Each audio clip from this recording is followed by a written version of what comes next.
Even the S&Ps opened the week and the month moving higher, getting all the way up to 6,000 before reversing lower and closing out closer to 58.50. Actually traded south of 58.30 for a while and then rallied into the close.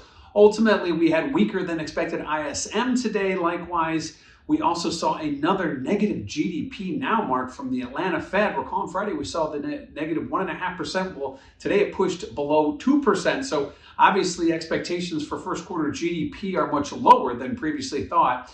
Likewise, we are seeing some rate cut expectations nudge higher. That also helping to keep those equities from continuing to move lower. As I said, they moved off the lows into the close.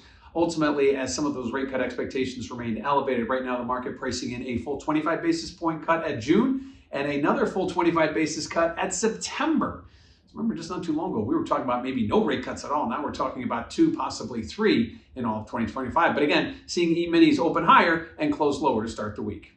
Now, what does this mean for volatility? Well, volatility typically moves inversely to the indices, so as we opened and moved higher, volatility was relatively steady. But as we saw things reverse and move lower in the E-minis, yes, we saw the volatility levels moving higher. In fact, volatility got as high as it's been since Thanksgiving. So a big move higher in volatility to start the week and the month. Lastly, let's talk about what we have tomorrow. Tomorrow's Tuesday. There is nothing scheduled on the economic calendar. However, we still do get earnings, and one of the key earnings we'll be watching tomorrow is big box retailer Target.